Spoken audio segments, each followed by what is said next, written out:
Assalamualaikum warahmatullahi wabarakatuh.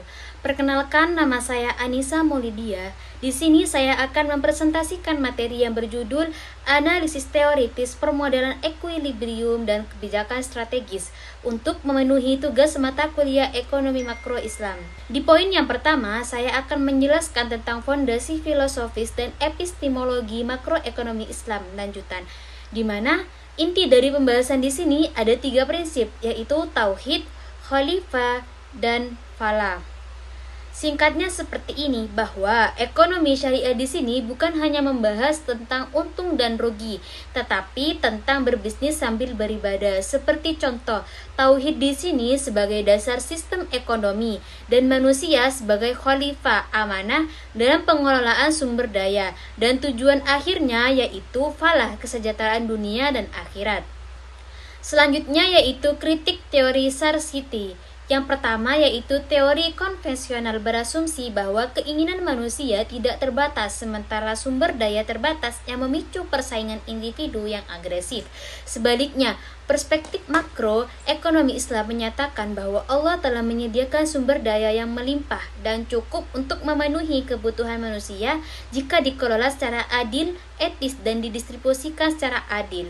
Masalah utamanya yaitu distribusi yang tidak rata, yang timpang, dan keserakahan manusia dan kegagalan sistematik dalam mengalokasikan sumber daya sesuai skala prioritas maqasid al-syariah.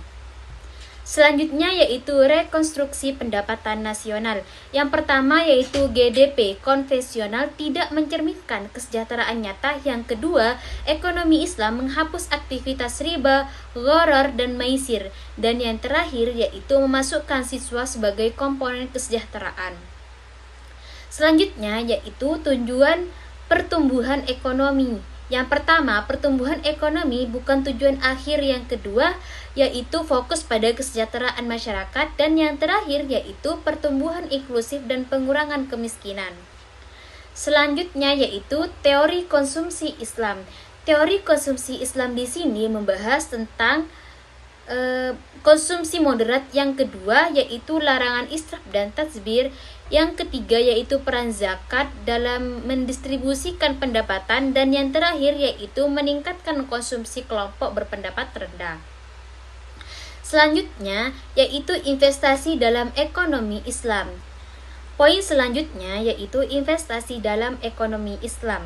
Investasi dalam ekonomi Islam yang pertama tidak menggunakan bunga, yang kedua berbasis bagi hasil. Instrumen yang digunakan yaitu mudharabah dan musyarakah dan fokus pada sektor real. Selanjutnya, sistem moneter syariah. Dalam sistem moneter syariah di sini menjelaskan bahwa uang sebagai alat tukar dan unit hitung dan tidak boleh menjadikan komoditas hukum. Dan yang terakhir, kebijakan fokus pada stabilitas harga dan ekonomi real. Selanjutnya yaitu instrumen moneter syariah, menjelaskan tentang giro wajib minimum syariah, di mana tujuan makroekonomi untuk mengatur kapasitas ekspansi kredit atau pembiayaan bank. Yang kedua yaitu sertifikat Bank Indonesia Syariah, tujuannya untuk mengoperasi pasar terbuka untuk menyerap likuiditas. Yang ketiga yaitu pasar uang antar bank syariah, di mana tujuan makroekonominya yaitu untuk distribusi likuiditas di antara pelaku pasar uang. Yang keempat yaitu sukuk negara, di mana tujuannya untuk pembiayaan defisit anggaran. Yang terakhir yaitu likuiditas makroprudensial, di mana tujuannya untuk menjaga stabilitas sistem keuangan dari risiko sistematik. Pembahasan selanjutnya yaitu tentang model equilibrium Islam, di mana model ini melibatkan modifikasi model standar Hicks-Hansen ISLM yang menjadi model dan prinsip syariah dengan mengganti variabel suku bunga I dengan tingkat bagi hasil atau ekspektasi keuangan di secara real. Selanjutnya yaitu kebijakan fiskal Islam. Instrumen utamanya yaitu zakat, infak, sedekah, dan wakaf berfungsi sebagai stabilisator ke ekonomi dan meningkatkan daya beli masyarakat miskin. Selanjutnya mengenai dinamika ekonomi terbuka dan stabilitas nilai tukar, di mana dijelaskan bahwa stabilitas nilai tukar tanpa adanya spekulasi mata uang dan menekankan keadilan dalam perdagangan dan larangan praktik dumping atau hambatan tidak adil tantangan makroekonomi internasional bagi institusi keuangan syariah meliputi risiko nilai tukar integritas pasar modal global kerjasama moneter regional.